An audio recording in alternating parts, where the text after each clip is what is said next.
Pragmatics. Introduction.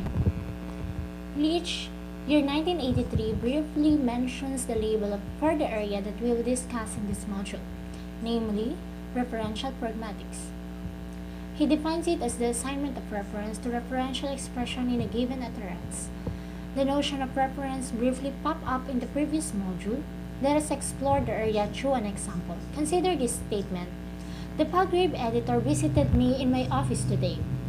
The Palgrave editor is who exactly? There are several such editors who work for the publisher Palgrave, and there have been many such editors. Which one are we talking about? This is a referring expression directing the reader to pick out a specific person from the context. Similarly, my office is directing the reader to pick out a particular place. Again, the reader will have to work out which office is being talked about. What of me and mine? Clearly, they refer to the author of this statement, and it is up to the reader to work out who that author is. Similarly, today refers to the time period in which the author was writing, and we would need to work out when that is. All these expressions involve working out connections with context. They are referring expressions.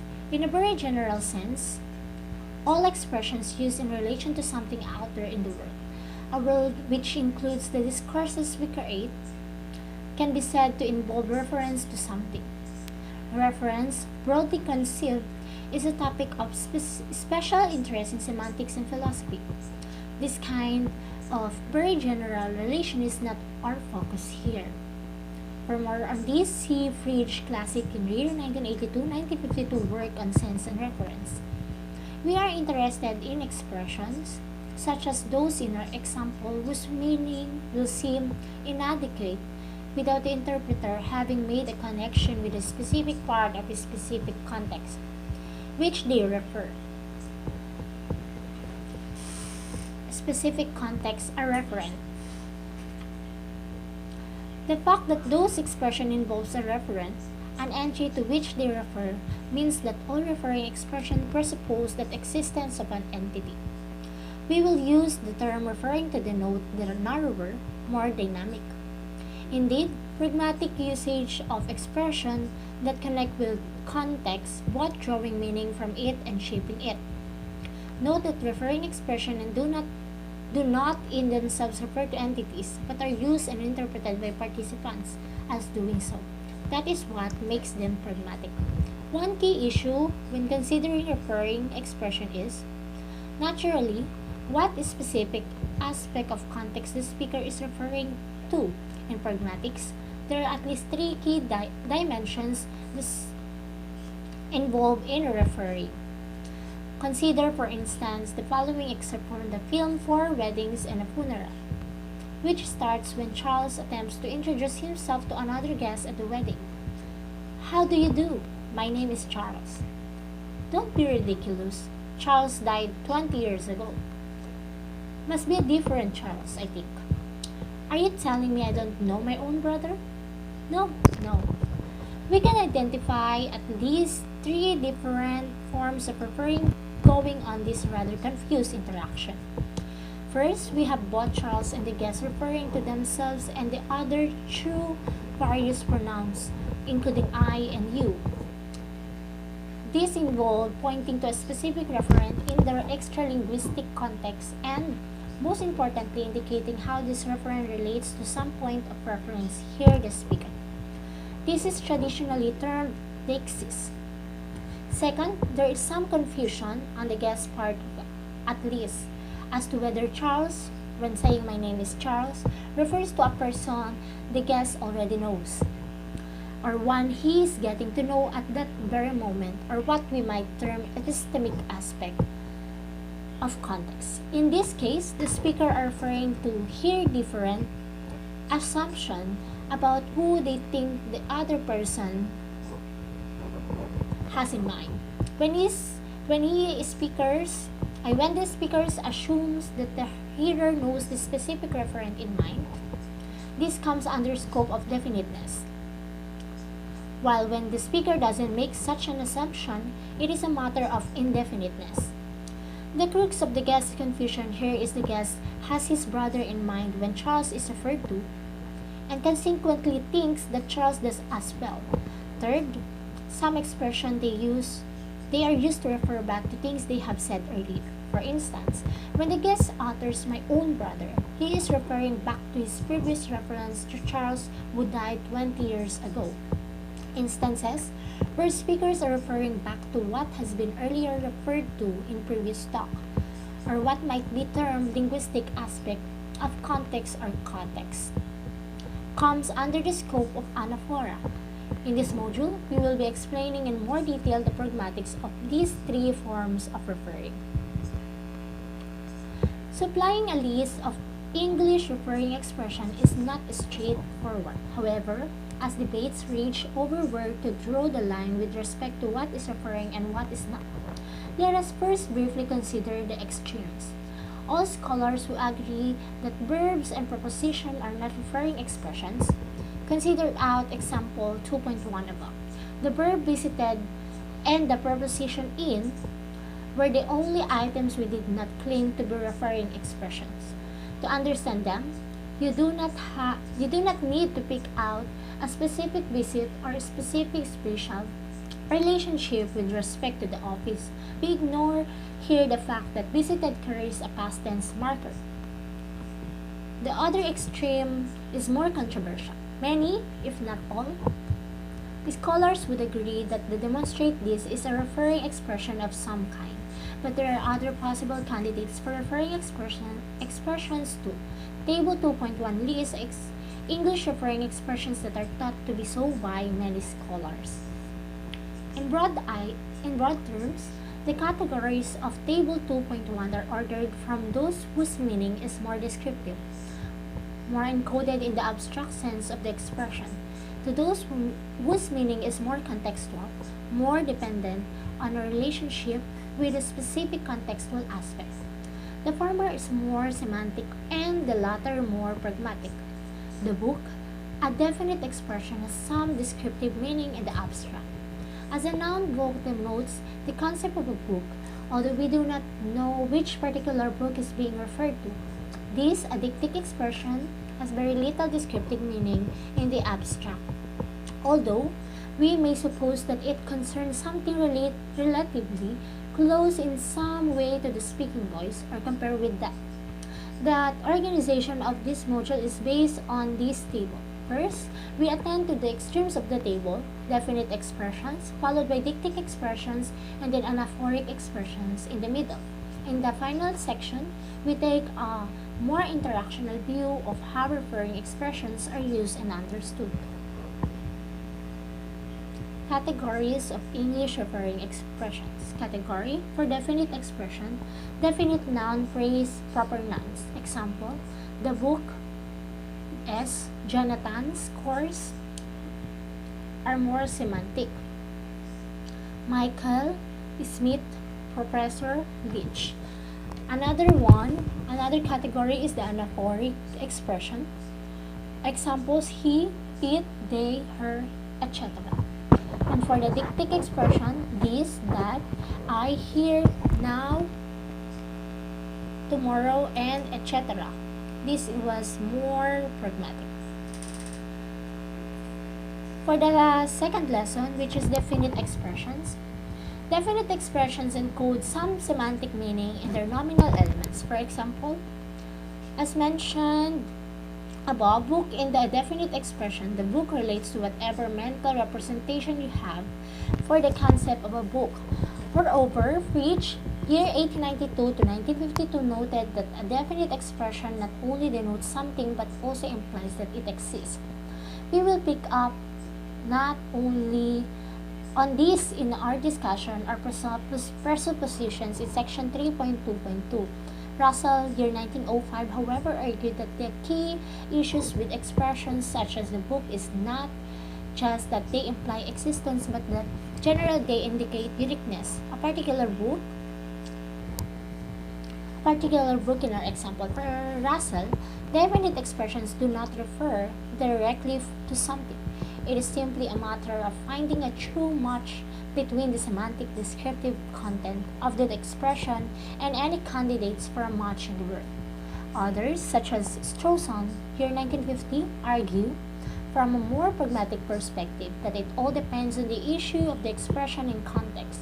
For example, the semantics of the book in a decontextualized sentence, such as past the book, may signal that a unique book is involved. But you are unlikely to know exactly which book is being referred to. In contrast, if somebody arrived in the room where you are right now and said the same to you, you may be led into thinking not only that a unique book is involved, but also that they refer to the very book you are now reading. And if they arrived when you were reading in bed, you might think that they refer to your bedtime novel. A starting point is to say that definite expressions are primarily used to invite the participant or participants to indicate a particular referent from a specific context which is assumed to be shared by the interlocutors. We air the issue further below, especially in section 2.5. There are various ways in which languages can signal definiteness. The paradigm method in English is the definite article the most frequent word in written and spoken English, of which 2001, like other noun phrase determiners such as possessive determiners, pronoun, example, my, your, our, their book, demonstrative, this, that book, are S genitives, Jonathan's book, genitives book, as genitives Jonathan book, definite articles determine the definiteness of the noun phrase. Compare the sentence in 2.3. The book you're reading is great. A book you're reading is great. You are likely to interpret as referring to the book you are currently reading. Apologies for the immodesty, but with B, it could be any about book. It can be about any book you are currently reading. This book, other course books, the novel you read when you go to bed, or etc. B contains the indefinite article a, contrasting with the definite article da. Apart from noun phrases with determiners, pronouns, example I, you, she, it, can express definiteness in English, as can proper nouns, a topic will be discussed below. Reflection. The development of the in English, of the in English. The earliest stage of English had no definite article, nor did it have a contrasting indefinite article. The speakers and writers in Old English, approximately 500 to 1100, deployed a demonstrative form from which the seems to have developed. For some of the functions undertaken by today's the, say, it is the nominative masculine form of the demonstrative and may not ring any present-day demonstrative bells, but the nominative and accusative neuter for is poet. The first letter of this word represents the sound letter, later represented by from which, as is plain to see, is derived the present-day demonstrative. That example given was, pass me that sandwich, please. Let us look at all an example of demonstrative or underline.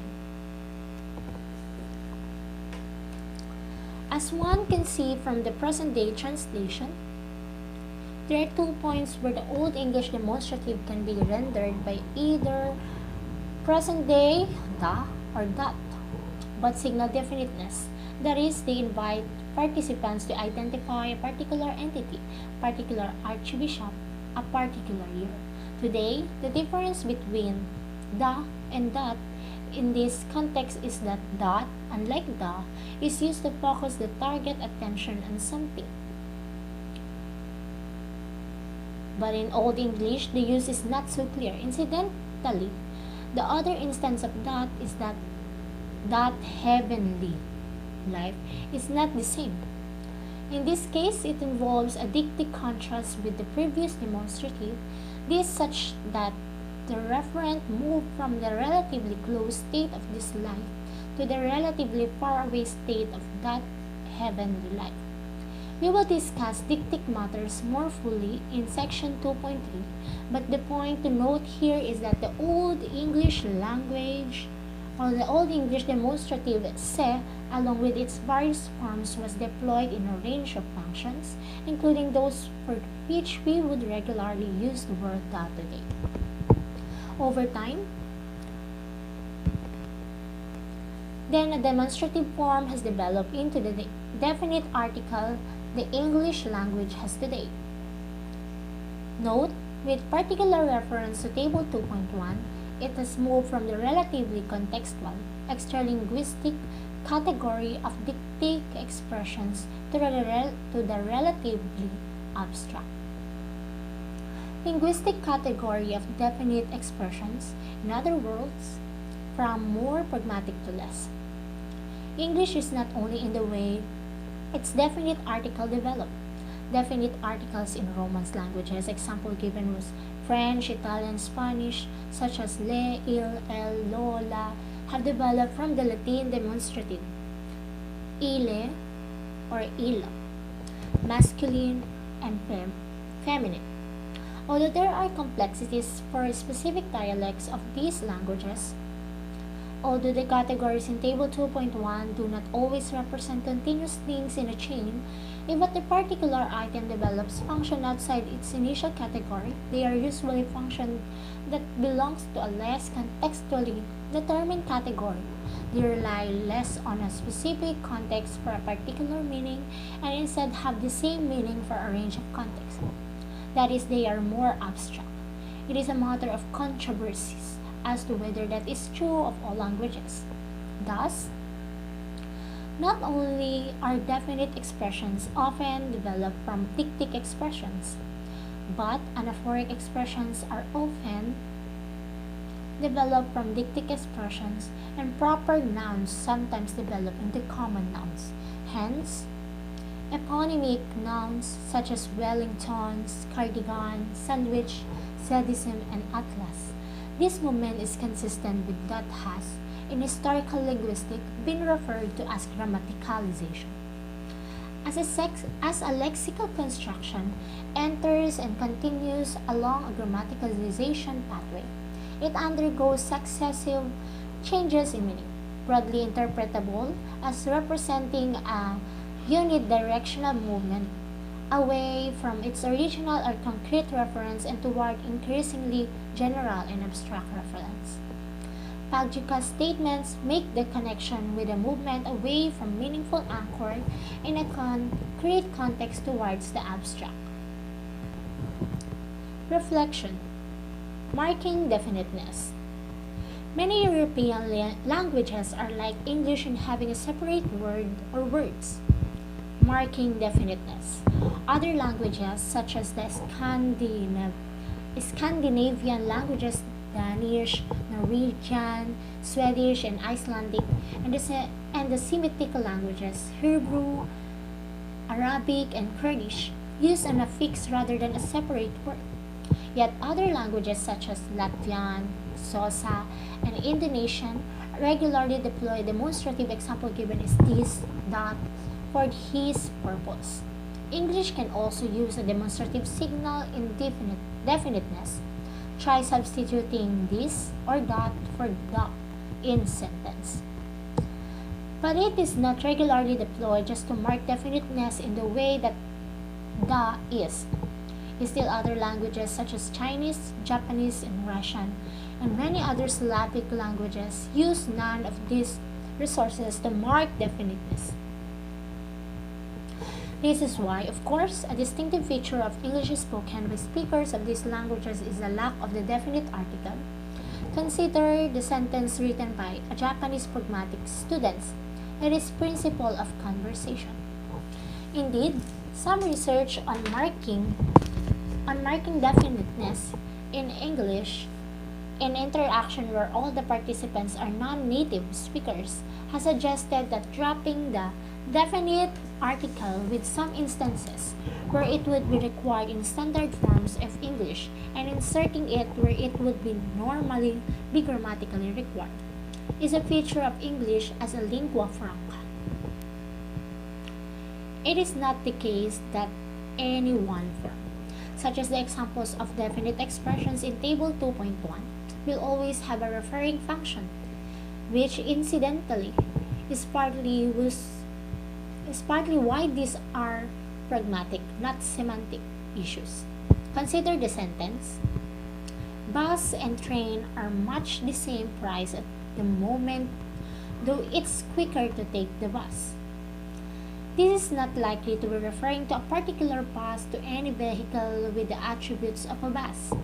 It is a non-referential, descriptive usage of a definite expression. As opposed to a referential usage, this distinction was labeled attributive versus differential by 1996.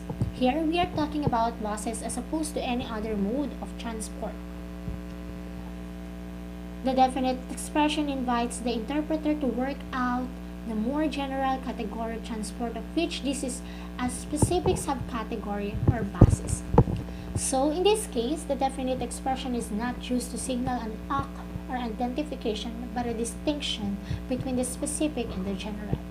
Additionally, we might note here that indefinite expression can also refer. Consider this sentence: suddenly, a small single-decker bus appeared at a corner not far away. Clearly, we are referring to a particular and then identifiable bus in a particular context, despite the fact that an indefinite article is used. Compare this with a non-referring usage of an indefinite expression such as too shy to board a bus. As a solitary student in London, he walked miles around the streets, sharpening his observation. In section 2.5, we will examine the functions of referring expressions, including definite expressions, more closely. We use proper nouns to invite hearers to identify the unique individual or set of individuals we are talking about. Proper nouns inherently identify a unique individual or set of individuals. They have definiteness built in and thus appear as a subcategory of definite expressions in Table 2.1. This fact may partly explain why. In English, one would not normally put a definite article before a proper noun. The Jonathan or the Michael sounds decidedly odd, except in limited contexts such as "that's not the Jonathan I was talking about." See also the reflection box below. However, this is not a full explanation because some other languages do allow definite articles before a proper noun. For example,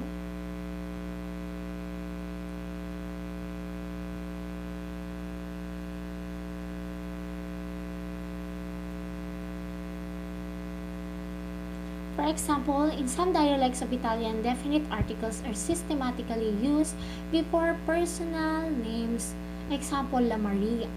And in Italian, generally, they are used before names of countries, La Germania. This is not a bizarre, as it may seem to the native English speaker.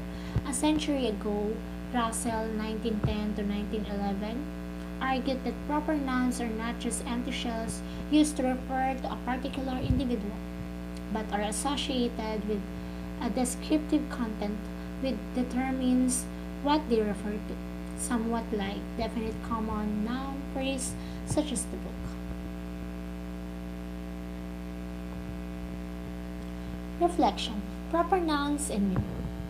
Whether one agrees that proper nouns work through associated descriptive content or not, and this is indeed controversial.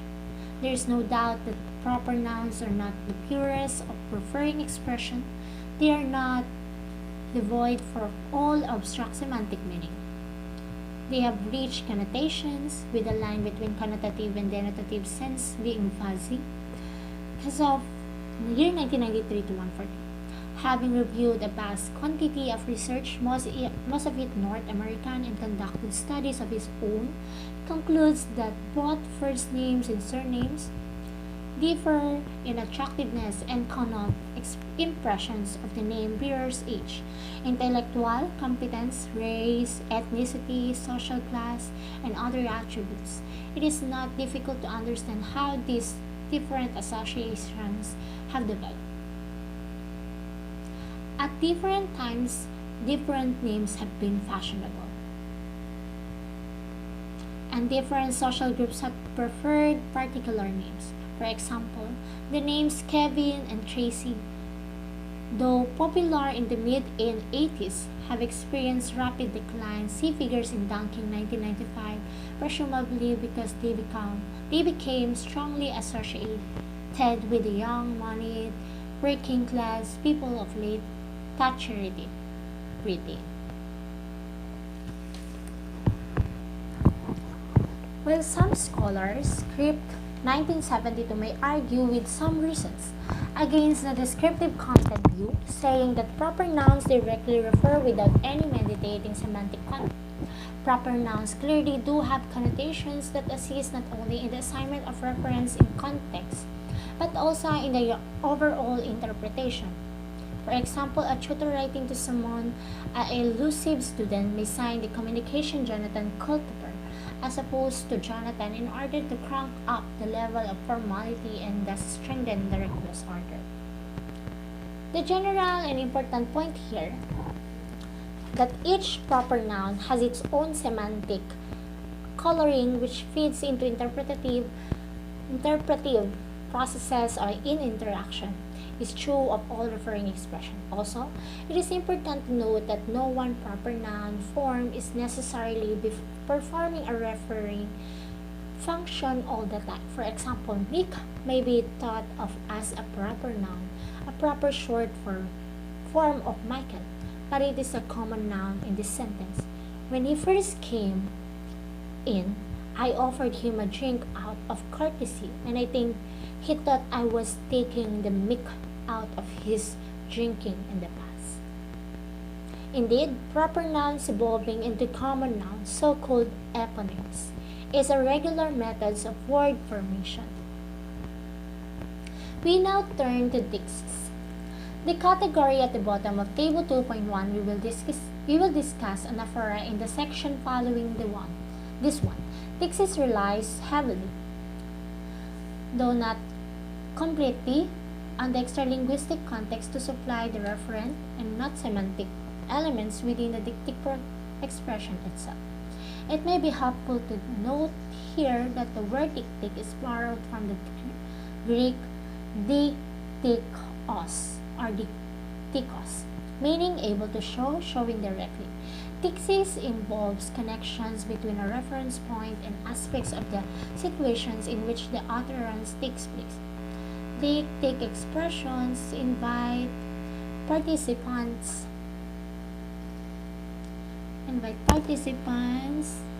to work out particular connections. When somebody telephones another and says it's me, they invite the interlocutor to work out on the basis of oral characteristics that me refers to the speaker. Occasionally, of course, the speaker assumptions that the interlocutor can work out who is speaking turn out to be wrong, and the interlocutor has to ask explicitly who is something which is potentially embarrassing because the speaker assumed that you were sufficiently familiar with them to identify them. Consider another example, this time provided by Charles Fillmore, year 1997. The worst possible case I can imagine for a totally unanchored vacation between is that of finding a float in the ocean, a bottle containing a note with reads. Meet me here at noon tomorrow with a stick about this big. Who is me? Where is here? When is tomorrow? And now? And how big is this? Examples such as these neatly illustrate how one's understanding depends on making connections between referent point, that is a dictic center of anchorage point, from which the speaker positions their discourse in a particular context. If we cannot make these connections, we end up with very limited understanding. The dictic center is generally the I, here, now of the speaker, or more accurately, of the speaking voice in the particular situation. The speaking voice could be that of, for example, an individual, a group of people, or a character in a book. Dictic expressions signal a perspective relative to a particular dictic center. Example given: your, you is my why, is my I, your here is my there, etc. In conversation, the dictic center obviously flips back and forth according to who is speaking. The dictic center can also be projected. If somebody rings you up and invites you over for some coffee, you may reply, "I'll come over in a few minutes." Come is a dictive verb as it suggests the movements of something in the context towards the dictic center. In this case, the dictic center is not that of the speaker but that of the addressee. This is a case of dictic projection. The speaker projects the dictic center into the addressee and speaks from the point of view of the addressee. A key point about dictic expression is that they interfere with grammatical systems. These features is brought out in Levinson's definitions of deixis.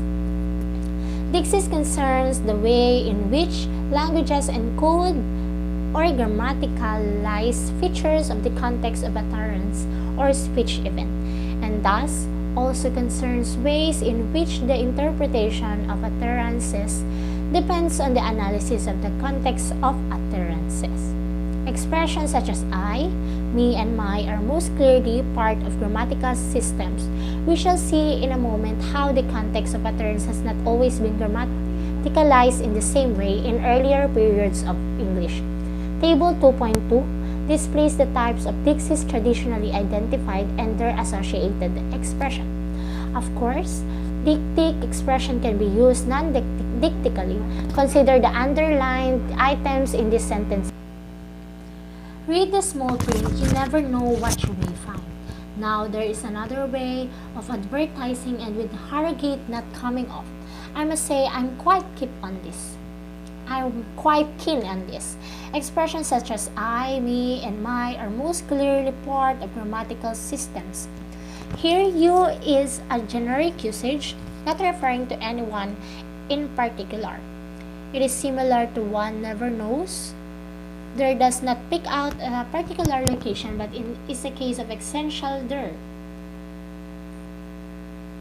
That is to say, a kind of dummy subject which occurs of clauses about the existence of occurrences of something. Finally, I, me, and my do not refer to the speaker, as they are metalinguistic mentions of the pronoun rather than uses of them.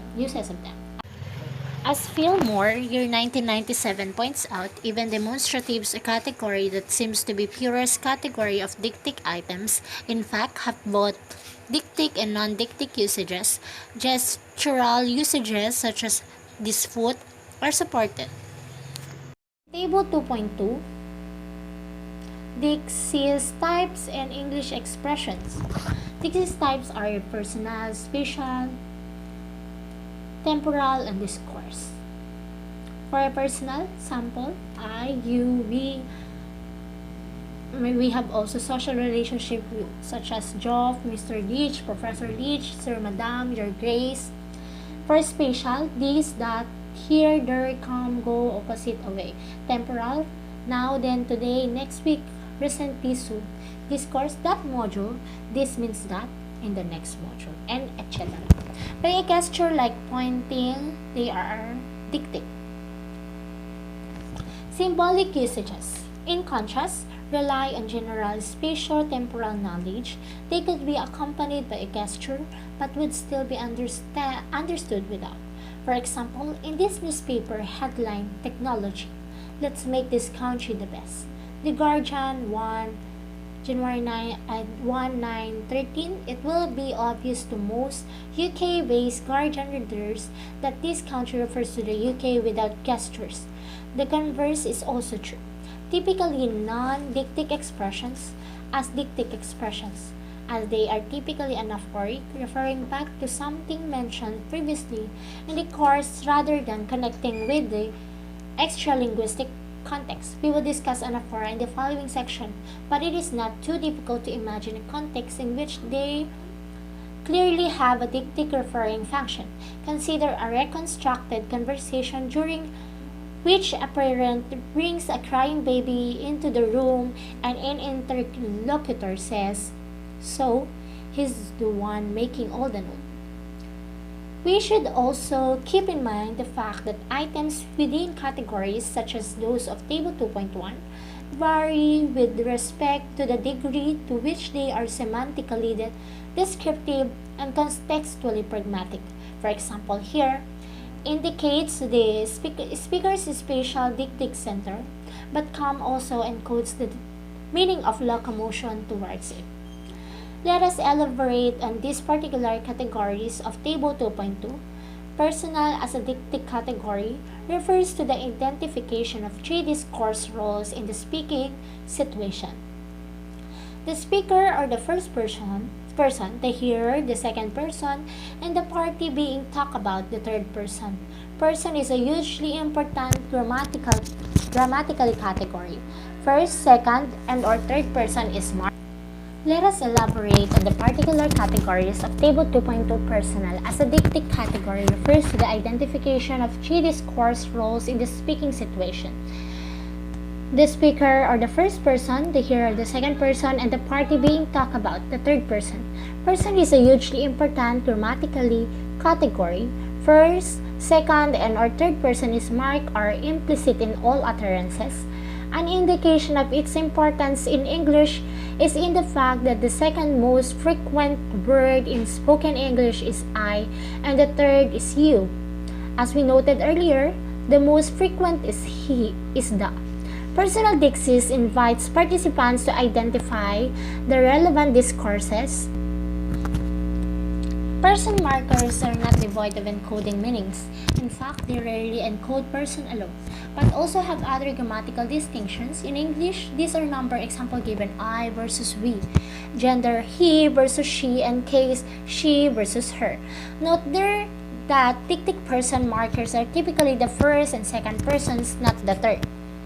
Third person forms are generally anaphoric, that is, not extralinguistic but referring back to the linguistic context of utterance, though, as illustrated in the previous paragraph, third person forms can be used dictically.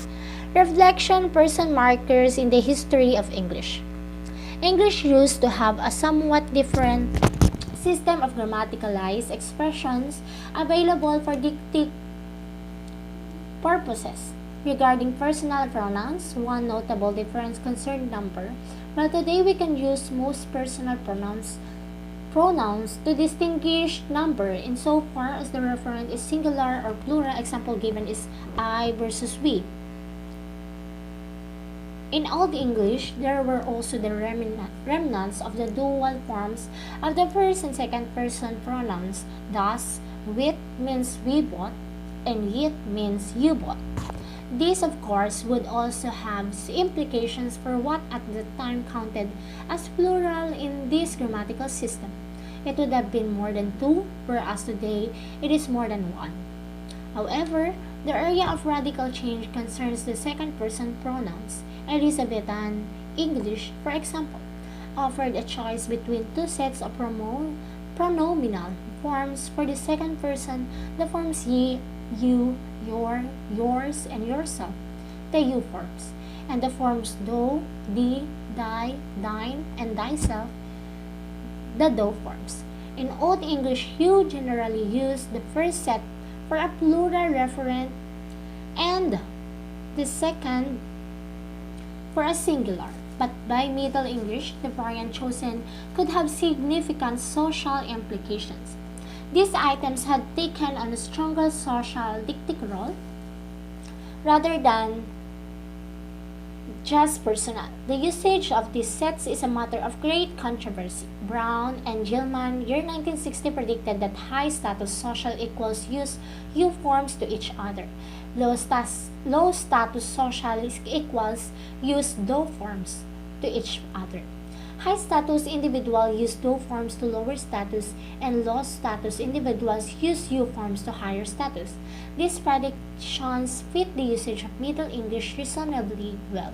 One can see a certain similarity in the way you forms and do forms were used in the period of English with the way, for example, tu and vous are used in today's French and du and sie in German.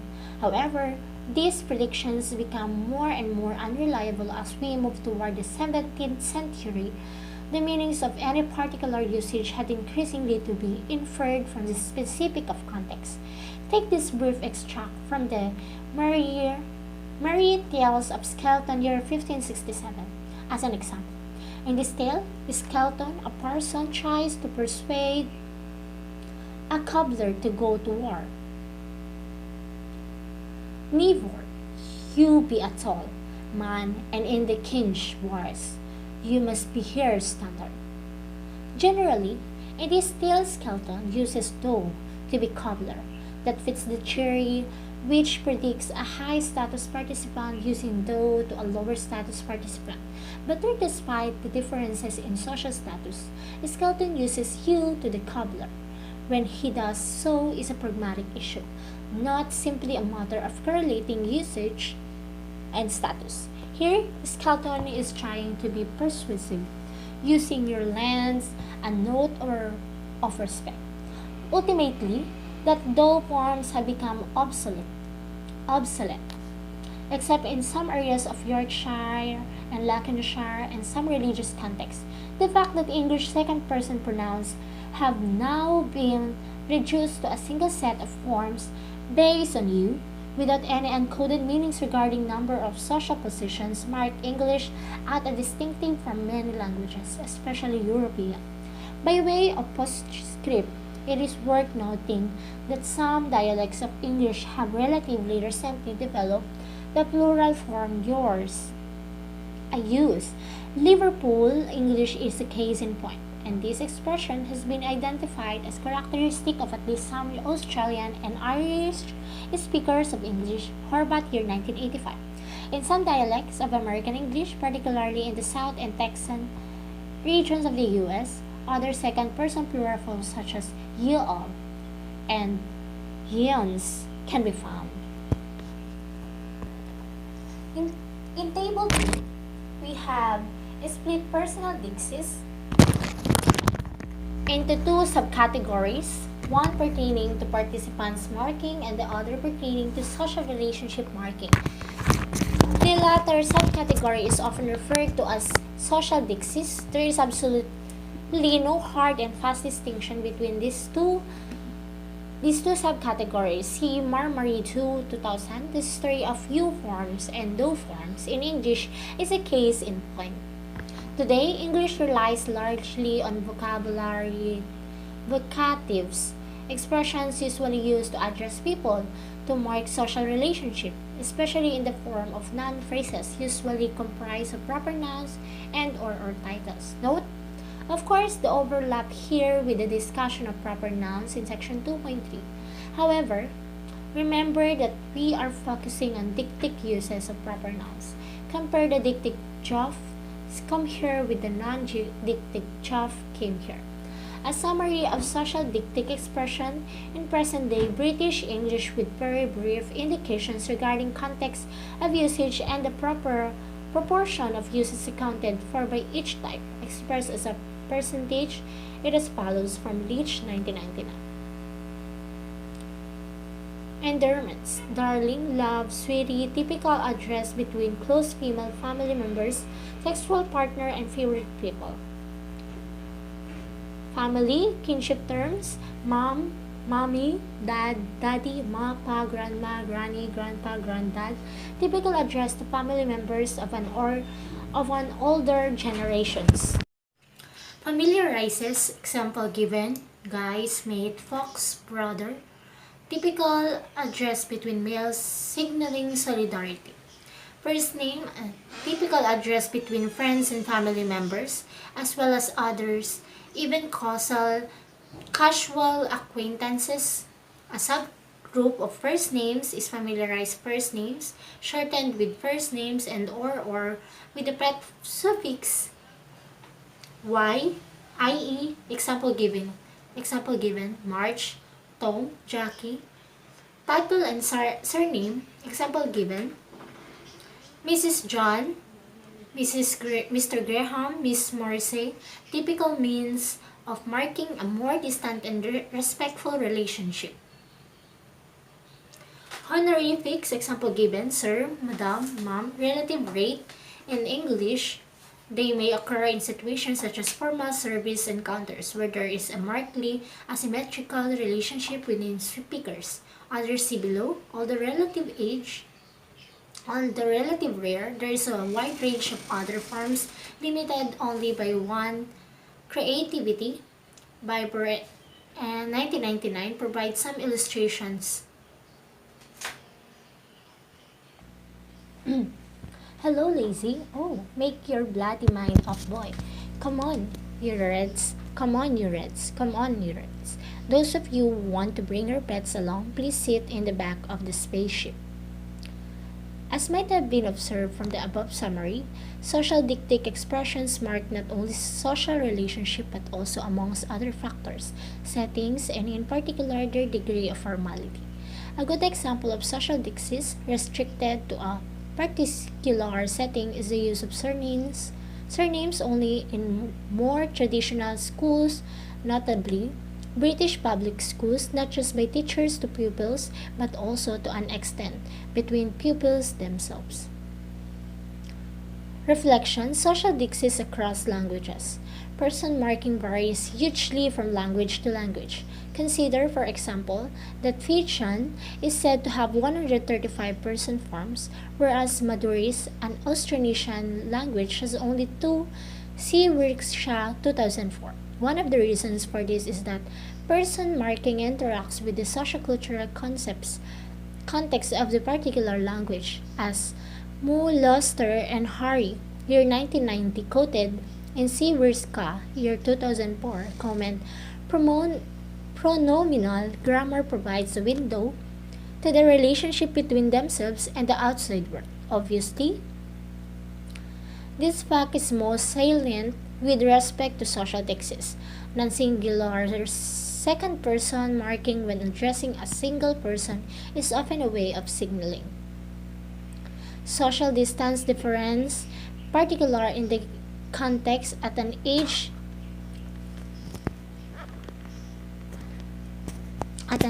differential or formality, as was the case at least to some extent with the U forms in earlier periods of English, and is still the case in many European languages. Example given, French, German, Spanish, Greek, Danish, Swedish, Radish, Czech. Non-singular person marking is also used for single reference in many other languages, but not necessarily for the same social reasons. Some languages achieve such social functions with the use of the third person. For example, in Italian, one uses the third person feminine singular EI, and in German, the third person plural SAE. Such person marking phenomena are part of linguistic honorifics, conventional systems of forms that honor. Example given is the express deference to a participant, usually but not necessarily the addressee in some way. Such forms include not only person marking, but also forms of address, various affixes, clitics, and particles, and choice of vocabulary. Present day, English does not have a rich honorific system, being now largely confined to forms of address. As noted above, other languages, particularly those of East and Southeast Asia, example given Thai, Japanese, Nepali, Korean, have remarkably rich systems. In Thai, there are said to be 27 forms used for the first person, 22 for the second, and 8 for the third. These are used according to, amongst other things, social status, intimacy, age, sex, and kinship, and to reflect difference of assertiveness. See Cook, year 1968, quoted in Swirishka in 2004. Person markers, as we have seen, for all referring expression in the module are not always used in such way that their encoded meaning matches their usage. Mismatches are often deployed for the purpose of generating local social meanings. Consider, for example, the range of possible referent for the English form we based on the list given in Siwerska, 2004. We, is equal to I, are not interested in the possibility of defeat. We is equals to not I, but you, want to eat your din snout. We, she or he, had we panties again in playgroup. We, I individually and I individually, solemnly swear. Shall we, I or you, book for just the two of us? Actually, me and you then. We, I, and he will join you the moment John arrives. We, I, and they are underpaid and overworked. We, you, and you, etc. addresses will hear in this presentation. Some of these mismatches have become well established.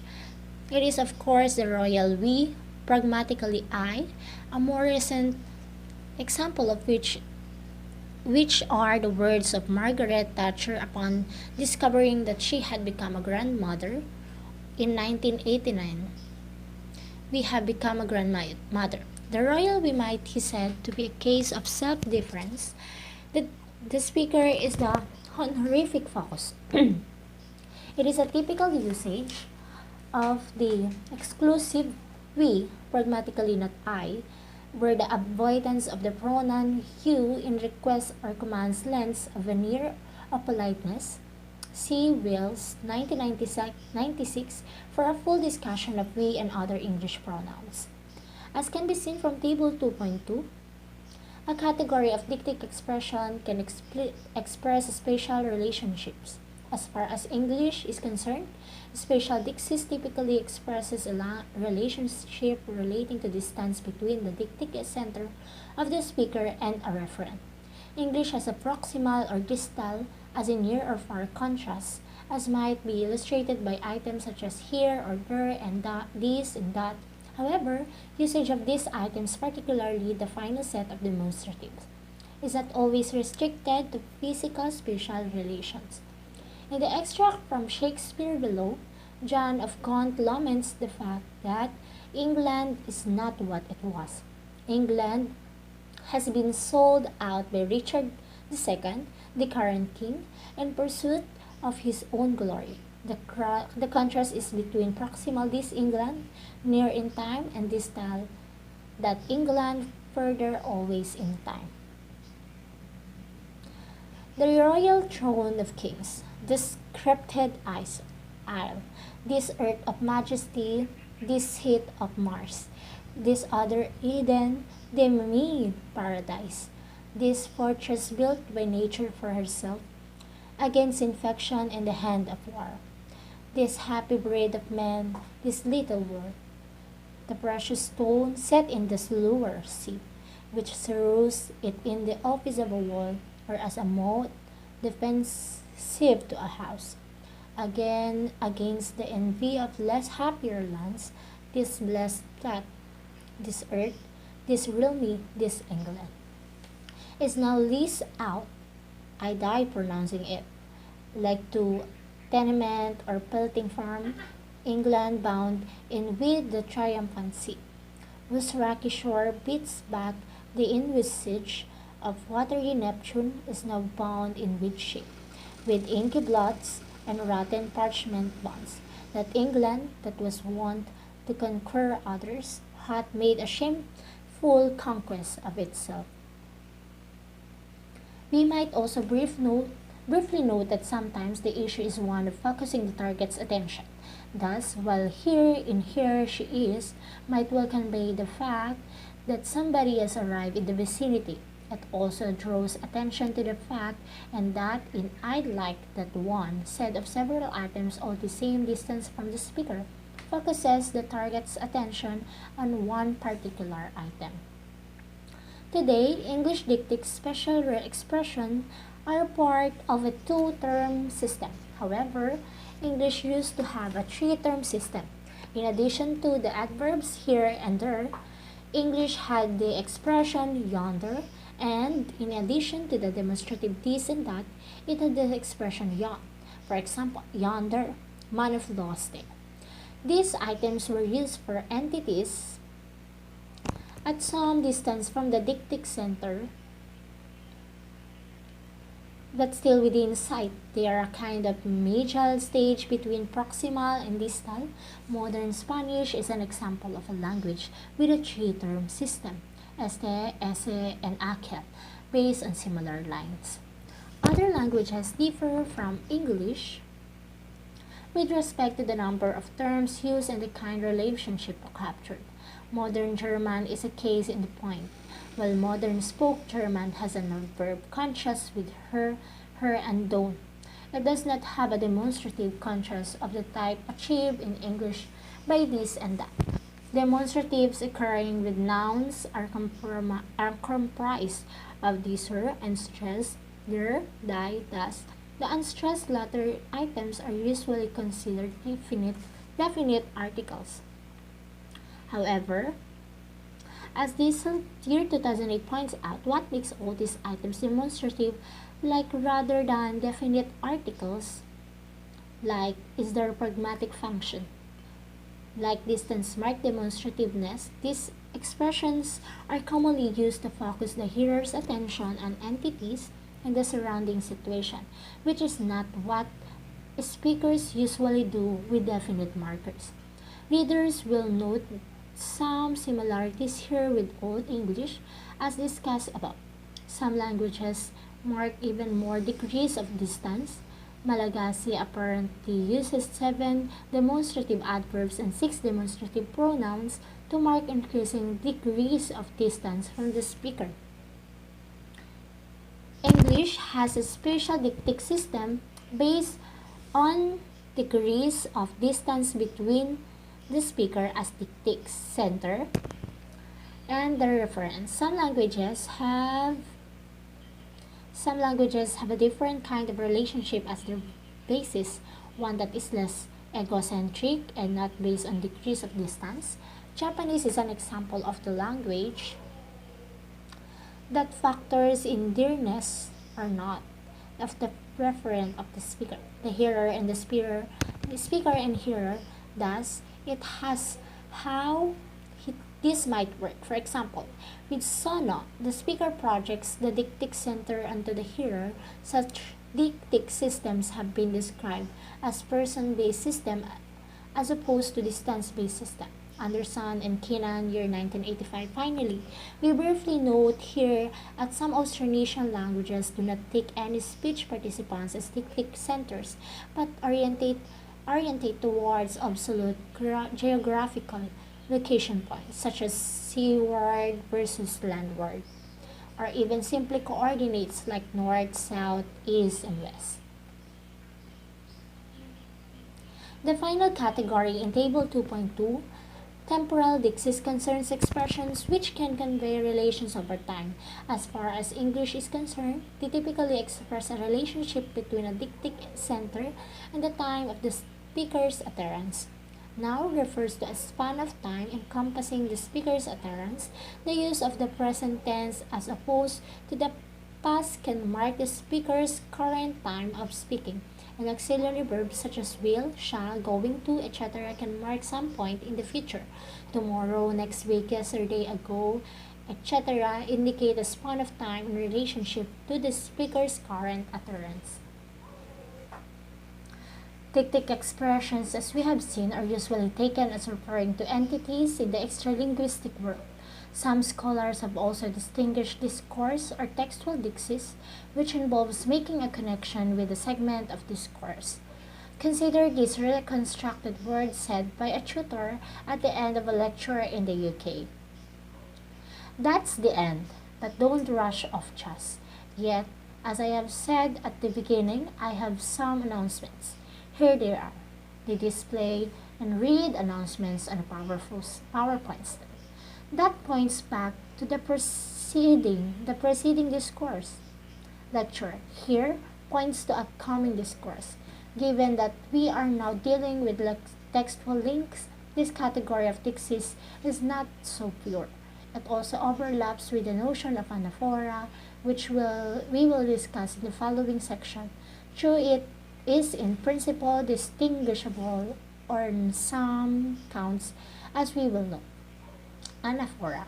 Anaphoric expression refer to a previously expressed textual unit or meaning, the so-called antecedent. Anaphora is in the context of linguistics is generally understood to refer to a relation between two linguistic elements wherein the interpretation of one, called an anaphora, is in some way determined by the interpretation of the other, called an antecedent. Wang 2000, it may be helpful to know that the term anaphora is derived from the Greek word abaphora, meaning carrying back.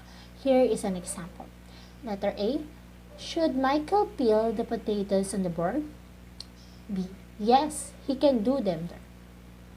The anaphoric expressions in B's utterance and their antecedents are as follows. He, Michael, do, peel, them, the potatoes, and they're on the board. The fact that both the anaphoric expressions and their antecedents refer to the same entities, they are co-referential, is a characteristic of many anaphora but not of thesis. This is not to say that there is no overlap with thesis. Readers will have noted that the form there is also used as a dictic expression. Indeed, in B's utterance, one could imagine a scenario in which there is used not only to refer back to on the board but to pick out dictically the particular board to be used. The speaker could simultaneously point expression functioning anaphorically comprise most frequently third-person pronouns and repeated or synonyms noun phrases in the above example could have repeated the potatoes. But also, for example, other definite noun phrase including pronouns, demonstratives such as those, proper nouns, proforms, do, and adverbs there. To this list, we might add the absence of an expression where is expected, a gap in the syntax. A typical example is the absence of the second finite verb in coordinated structures such as she took kindly to him and he took kindly to her. The novel The Holy Thief. Needless to say, the resources available for expressing anaphoric reference vary from language to language. For example, some languages lack third-person pronouns deploying full nominal expression instead. As one might guess, even typical anaphoric expressions are not always anaphoric and do not always refer, at least not straightforwardly. Consider the examples, all of which concern the third-person singular pronouns. Letter A. It's not looking good, said looking at the dark clouds in the sky. What time is it? An off-the-cuff remark. I think it's wonderful. The stripes are to be made in medicine. Kill it, cook it. He ate it. The title of a BBC documentary on the source of food. It has a no textual antecedent. It is not anaphoric but most obviously a dictic usage. It points to the particular state of the sky. Halliday and Hassan year 1976 and 1997 label uses that rely on something outside the text for their interpretation exophoric, a category which contrasts with endophoric, which includes uses that rely on something inside the text. It is similar to A. It has no textual antecedent. However, although it also involves the extralinguistic context and thus its exophoric is not picking out something specific in the situational context in which it's said, as would be the case with Dixis instead. It is an empty or dummy subject referring to an aspect of the context of the utterance that can readily be inferred. Dummy subjects or objects such as these are often used to refer to very general contextual aspects of utterance, notably relating to time, distance, or weather. Labels such use homophoric. It is similar to an anaphoric usage, but in this case, it is referring forward to the textual segment. The strives are to be made in medicine. The speaker presumably means the things that can be successfully striven, such as uses our term cataphoric. Finally, the point of interest regarding the letter D a sentence is that each instance of it is co-referential. That is, it refers to the same entity, except that they do not quite. The animal that is killed is not identical to the animal that is cooked, and it is eventually eaten. But of course, the point of this title is to make it clear that we are anestheticized to the realities of eating meat by the fact that we only encounter it as prepared food in supermarkets. As in reflection, anaphoric, and other referring expressions, their variation across English written registers.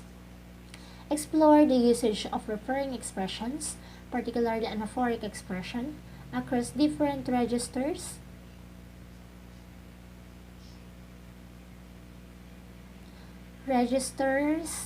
Using the corpus-based methodology. More specifically, they examine referring expressions across two spoken registers, conversation and public speeches. And finally, academic prose. To understand this difference better by verb, and then look at the distribution according to type of referring expressions in conversation, whereas they were almost non-existent in the written registers, news, and academic prose.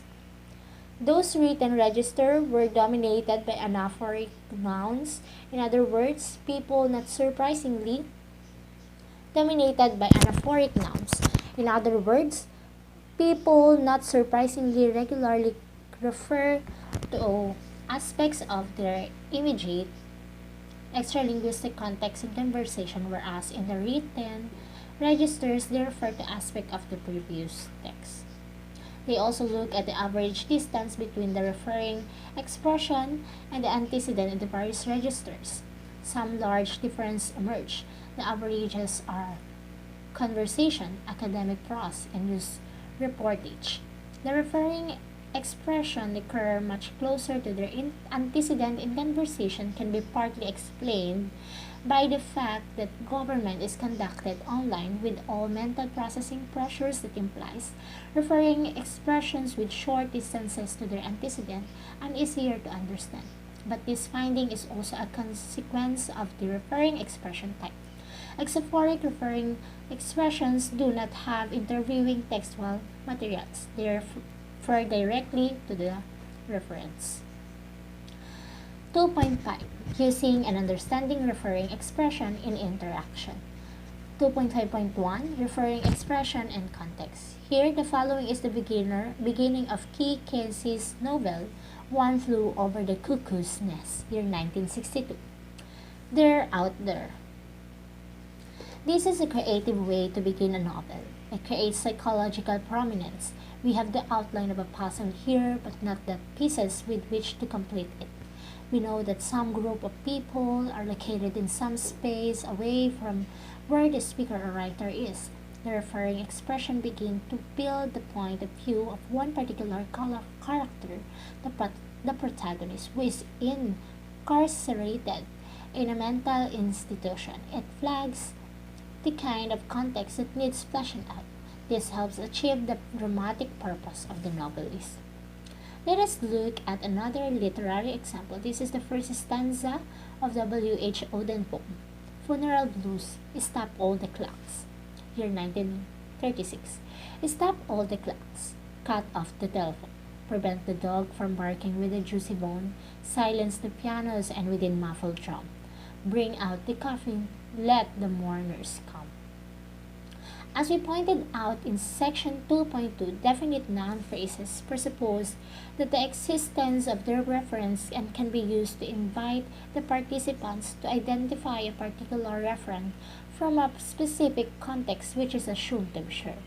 Thus, the definite noun phrase in the book you're reading is great may be taken as identifying the book the speaker sees you reading rather than say the one you read when you go to bed, because you both share the physical presence, visual contact. The specific context, however, the definite noun phrases in the Oden poem are not like this. They presuppose the against of slacks, telephones, dog, pianos, coffin, and mourners, but in doing this, they also construct the context in which the particular reference can be identified. They do not possibly rely on a specific shared context for an interpretation. Rather, they construct a specific shared context in which they can be interpreted. This item construct a particular fictional word, more particularly the item coffin and mourners. In the final line, trigger the contextual frame or schema of a funeral by virtue of the fact that they are stereotypical components of the contextual frame. For a discussion of schema and background knowledge in general, thus they suggest that the frame in which they can be identified as particular components as opposed to simply being identified as particular components within a given frame. It is not surprising that literary linguistic scholars have focused on how referring expressions in literature contribute to the creation of fictional works. In fact, it is normal in all kinds of interaction for people to rely on information from context to interpret referring expressions and also to use referring expressions to help construct the context in which they are interpreted. It is a two-way street. Note that this is a radical departure from the traditional approach to referring expressions, which focuses on the context fleshing out the referring expression and not the referring expression signaling the context of which it is a part. An excellent example of the latter, cited by Epstein, year 1999, appears in a newspaper.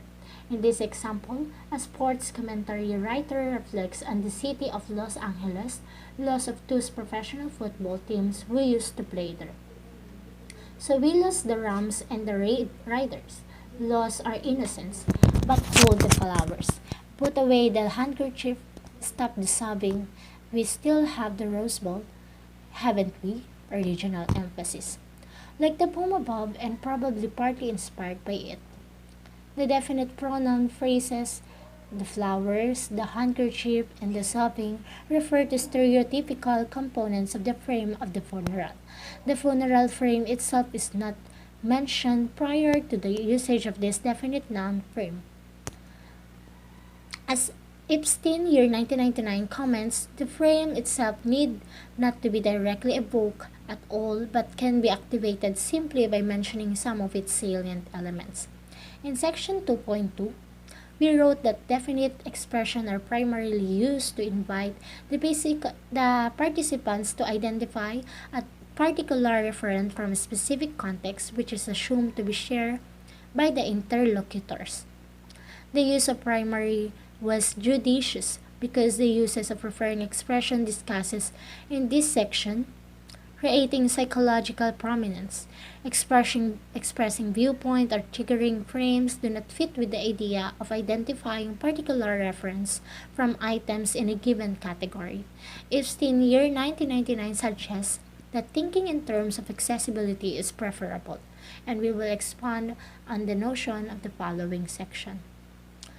Prince, year 1981, and Ariel, year 1988-1990, propose that different types of referring expressions are used by producers according to their assumptions about how accessible a referent is in the mind of the target.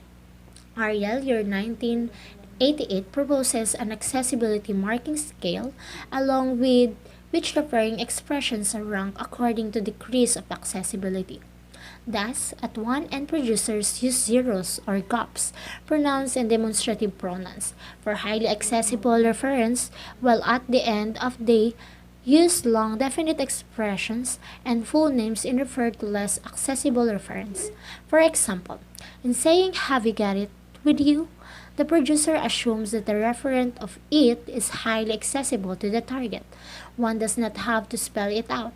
In contrast, in saying have you got your classic car with you, the producer assumes that the referent is less accessible to the target, and so the fuller your classic car is required.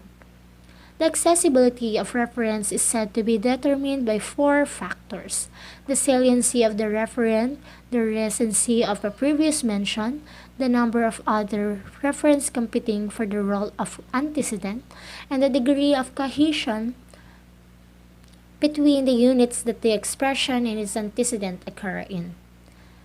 Gendelevness hierarchy ranks referring expressions along a scale according to the assumed cognitive status of the associated reference for the target. Cognitive status refers to the assumed attention state of the referent. Example, something in focus right now, something in memory but not currently active, something completely unknown. However, unlike the accessibility marking scale, the thrust of the giveness hierarchy is that particular referring expressions provide information to the target addressee about where in memory or not in memory at all the presentation of the referent is expected to be found. For example, using the pronoun it, indeed, any unstressed third-person pronoun to refer to a classic car signals to the target that they do not need to search widely for the referent classic car, but that it is in focus, as in currently activated in short-term memory and the center of attention. It is the immediate topic of conversation. In contrast, a classic car signals merely that the target knows the category classic car. Described by the expression, they can identify the type. Somewhere in between would be, for example, the expression that classic car, which signals that the target is familiar with the referent. They not only know the category but are able to identify the specific intended referent because they have a representation of its memory. Each type of referring expression is conventionally associated with a particular cognitive status, and use of that expression signals a particular cognitive status with the target car, then take account of in their search for an interpretation. The cognitive statuses discussed in the work of Gandel and colleagues are as follows. We have the high cognitive attention state, turns to unique identifiable, referential, type identifiable, and then the low cognitive and attention. For the figure 2.1, the cognitive statuses of referring expressions or solid black arrows can be taken to mean and thus also are entailing. A key point to note about these cognitive statuses is that they are not mutually exclusive. The statuses are related such that a particular cognitive status entails lower statuses. For example, an item that it is in focus is necessarily activated, familiar, uniquely identifiable, and so on. The importance of this scale, Gandel and colleagues argue, is that it is a basis for implicational meanings, by Greece, year 1975, maxim of quantity to be discussed in Module 4, whereby using a form with a weaker status implicates that a stronger status does not obtain. Thus, saying a classic car implicates that the speaker believes that the addressee cannot uniquely identify the referent, whereas saying that classic car implicates, for instance, that the speaker believes that the referent is not in focus or activated in short-term memory and the center of a current attention.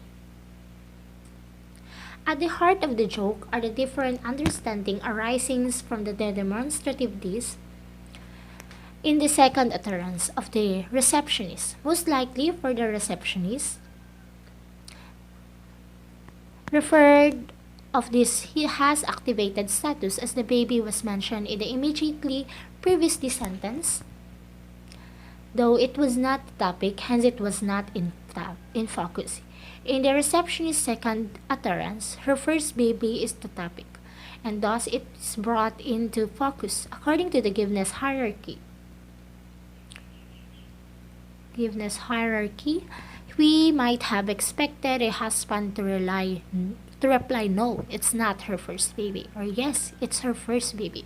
However, the husband construct a radically different understanding, namely that this refers to the identity behind his voice. To sustain this, we must assume that he thinks that the receptionist thinks that this refers to the voice on the phone and that the voice is that her first baby.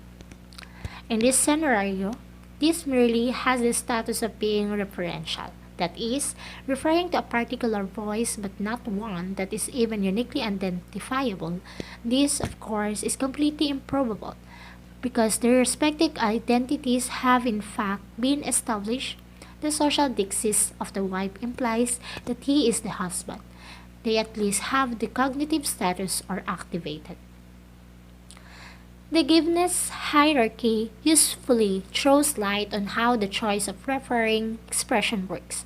It is not, however, a complete account of referring expression. It is based on the notion of giveness understood as assumptions about accessibility for the target. However, in section 2.5.1, we saw pronouns used in contexts where the reference accessibility was not the only issue. It was not simply a matter of where to access something in one's mind. For Epstein, year 1999, whose work is focused on the definite article the, was very aware of this, and hence defined accessibility simply as being available for interpretation.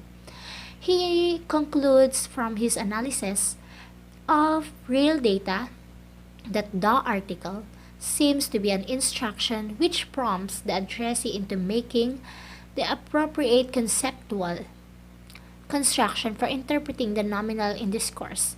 In other words, such prompts go beyond helping identity wherein the mind to access a referent. A prompt can introduce new referents and do so in such a way that facilitates interpretation of the discourse by, for example, creating psychological prominence, expressing a viewpoint, or triggering frames. 2.5.3 Referring expressions and common ground. Again, recollect our statement that definitely expressions are primarily used to invite the participants identify a particular referent from a specific context which is assumed to be shared by the interlocutors. The idea of assumed to be shared is crucial in pragmatics. Note, for example, that the baby joke is difficult to explain without reference to the notion of common ground, also broadly referred to as, for example, mutual or shared knowledge, assumptions, or beliefs. Specifically in the joke, the idea of making assumptions about people's assumptions arose. Herbert Clark and his colleagues have made important contributions to the understanding for common ground. To illustrate the issues, consider that the first author of this book is a closer petrolhead. Most of his colleagues in the world of academia would not know a connecting rod from a crankshaft. Consequently, if a conversation shifts to cars, he makes the assumption that they do not both have this background knowledge. Conversely, it is more than likely, given that his interests are hidden, that they make the assumption that he also lacks knowledge in this area, and conversation are tailored accordingly. Cars are distinguished according to color and fuel consumption rather than whether their engines incorporate push-rods or overhead constructs. Note what is happening here. Assumptions are being made on both sides about what knowledge is common to both parties, that is, about common ground. Importantly, one makes assumptions about what assumptions are being made about what knowledge in common He assumes that his colleagues assume that they both know very little about cars. This is important because deciding what you say will in part depend on your assumptions about what you think the other think you both know. One could make further assumptions about those assumptions about knowledge you have in common. He assumed that, his colleagues assume that, he assumes that they both know very little about cars. And further levels could be added. Of course, this infinite recursion of assumptions is not the stop of psychological reality. People would become mentally exhausted. Psycholinguistic research is not very precise about how many levels of assumptions are deployed in communication. Some suggest we do not go beyond the 3, others suggesting at most 6. There is, in fact, another way of affording insights into this phenomenon, and that is by inspecting interactions themselves. People can check the assumptions about common ground are correct or repair understanding that appear to be based on an erroneous assumptions about common ground. Further discussions, recursions or reflexibility is pragmatics is a topic to which we will return in section 8.2. Common ground can be seen as a subset of background knowledge, the subset that is relevant to communication because it is believed to be in common amongst the participants involved. Note here that we are more accurately talking about background assumptions and beliefs, which are held with varying degrees of certainty rather than knowledge on what basis might we suppose something to be common ground. One such basis concerns sociocultural knowledge. We assume common information about the pragmatics, about the practices, cultural knowledge. We assume common information about the practices and conventions of our cultures and communities, physical and natural laws, and experiences involving others. Another basis concerns personal experiences with other people. We assume common information about whether others are co-present at an event or not, the kind of relations among us, friends, strangers, more powerful or less powerful, particular events and particular discourses. The fact that common ground involves, amongst other things,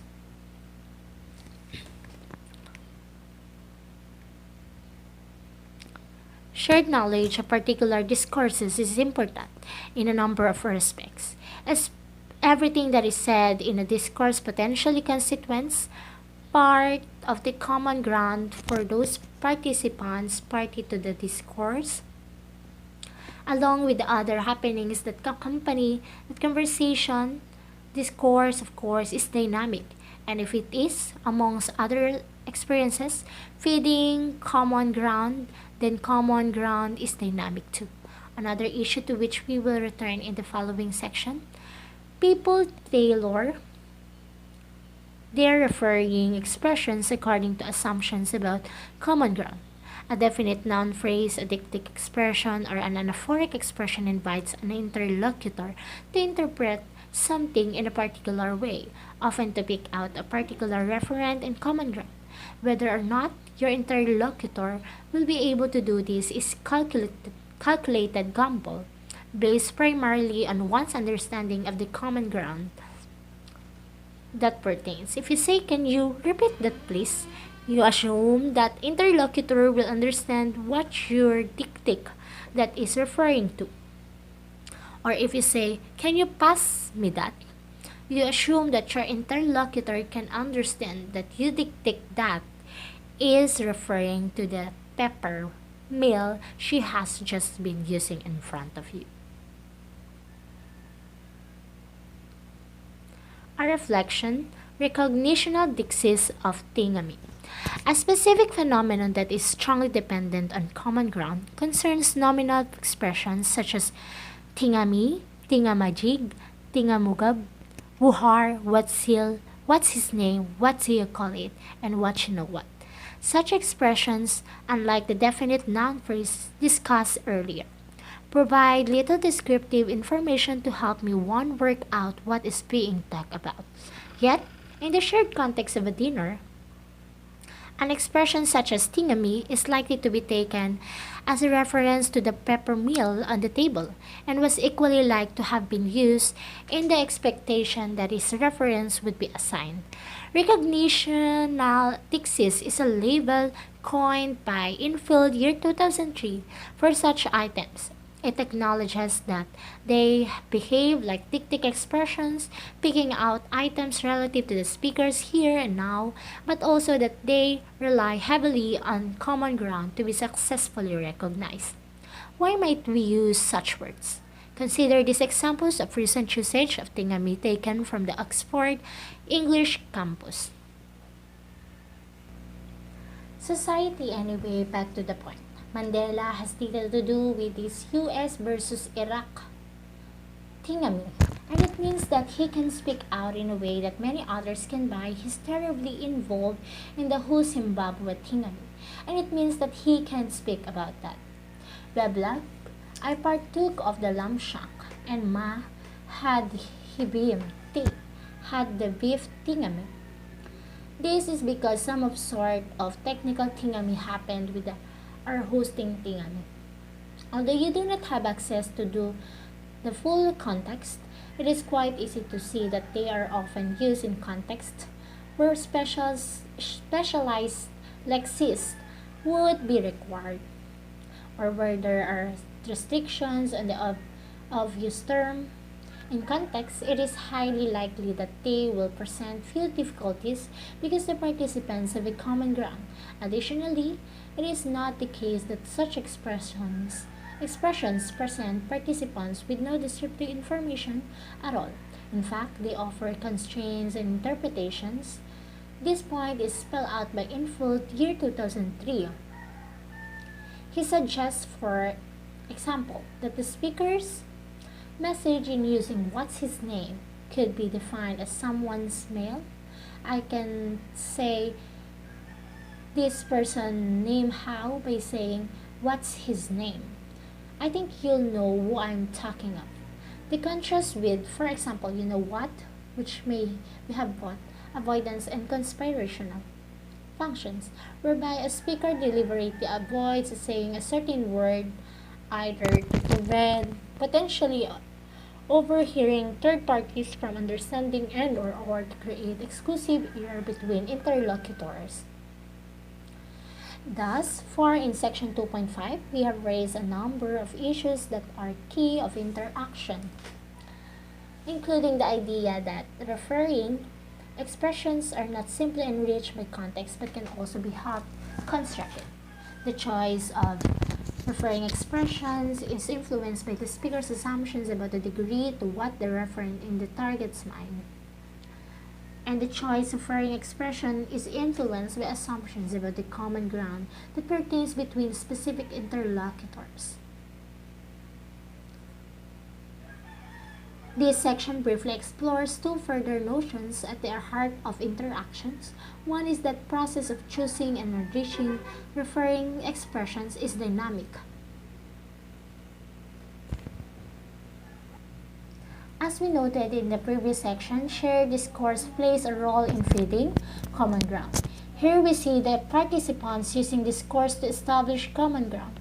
Example illustrates how what is being referred to, the referent emerge in the interactions, and how the two interlocutors collaborate in working it out. I am told that she's going to live next door to the where she used to live, the doctor's house that's pulled down, almost opposite Athene. Which house is that? Well, there you. I don't know what's like. Now it's not quite opposite, is it? Clearly, IB wants to specify where the referent of she is going to live, but is having difficulty. Note the incomplete definite noun phrase next door to the. Together they work it out. Those spatial dixies 3 times, mapping out the location through questions and answers. The eureka moments come with the hugely descriptive definite noun phrase, and when IB confirms the referent of this noun phrase. A key scholar to have explored conversational interaction and referring expressions, specifically anaphora, is Barbara Fox. Fox argues that there is continuous interaction amongst the following three steps of reasoning. First, anaphoric form X is the unmarked form for a context like the one the participant is in now. Second, by using anaphoric form X, then the participant displays a belief that the context of a particular sort.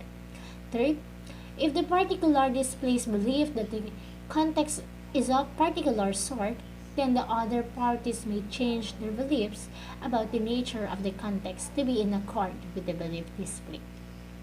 Just as we have seen discussing above, the facts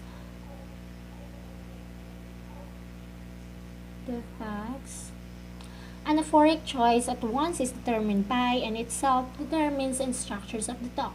Also note that change is built in as beliefs about context change. Then what counts as unmarked changes for the selection of the next form.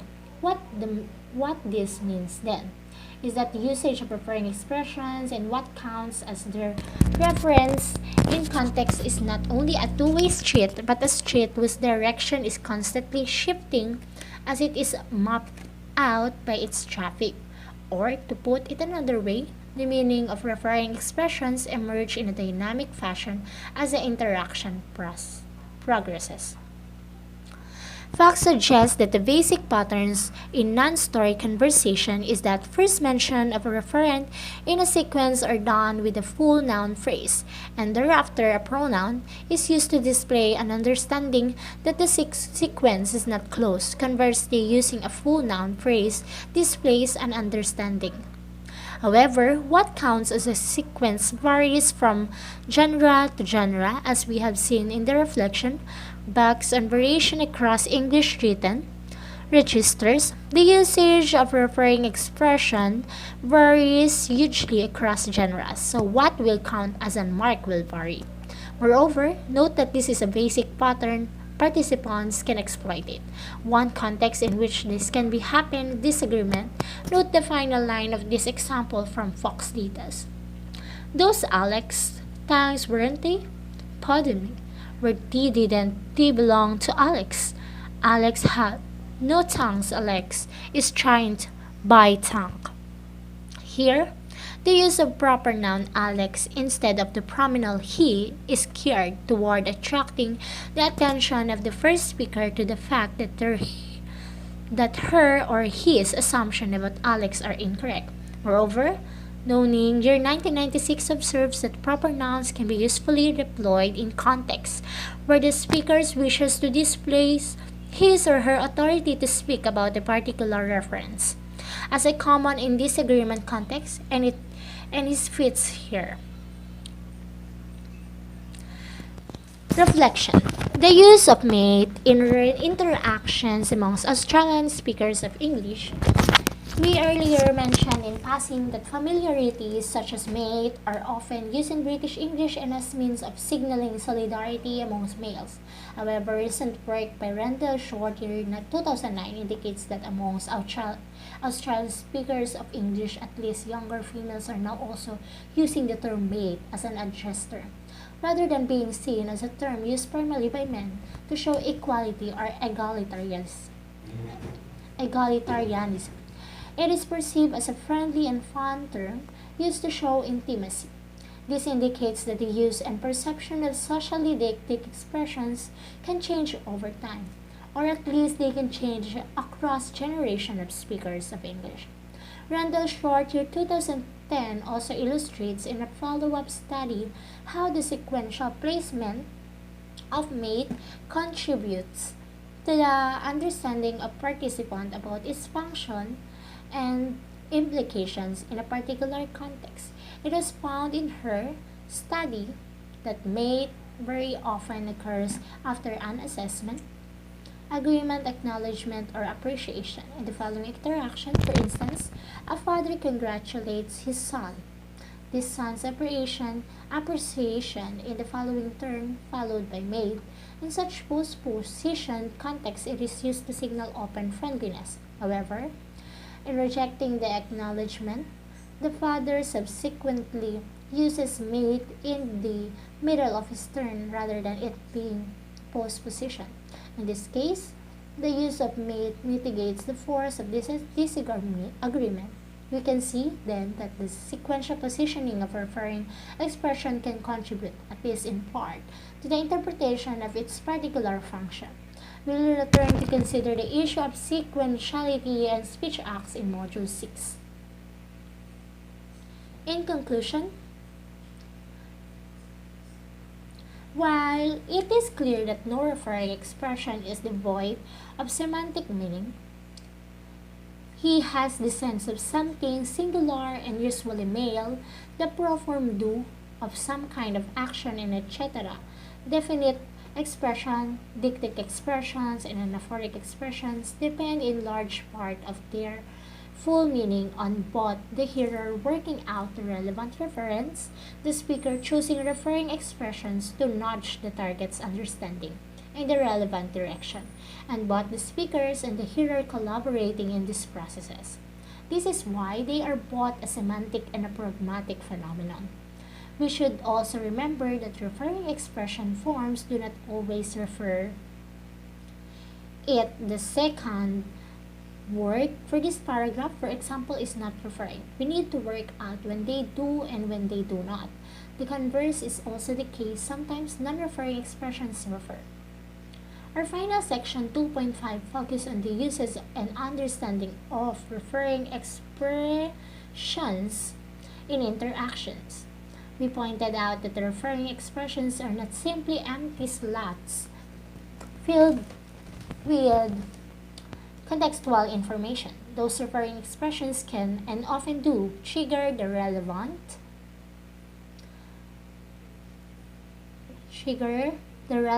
and contextual information with which they are filled.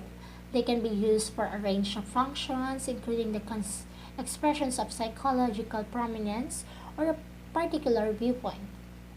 We discuss how speakers select particular referring expressions according to their assumptions about the degree to which the referent is in the target's mind eye. In turn, hearers interpret those referring expressions in part, taking into consideration what is implied by the speaker's particular selection. We also introduce common ground and its role in influencing the selection of referencing expression and retrieval of reference. Finally, we focus on the dynamic and emergent characteristic of referring in interaction, including the exploitation of referring expressions, for example, by choosing less obvious referring expression to signal a particular interpersonal meaning, such as relative power. As far as English is concerned, we have shown how, especially in our reflection boxes, some features that are common to many Englishes, such as the definite article, do not appear in other languages, and even within English, English may have been different in the past. We have not only touched on contrast with other languages, but also variation amongst Englishes and within a particular English. We also consider variation within speech and in writing. Apart from the obvious conclusion, the discussion of workings of referring expressions cannot be based on data sets consisting just of English referring expressions. We should note that the way in which those expressions vary is a particular source of interest in its own right.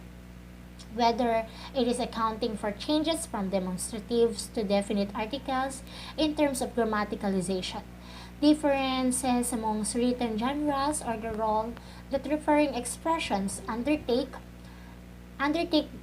in cueing their own interpretative frames. In fact, to fully understand the phenomena constituted by referring expressions, we needed understand the variation.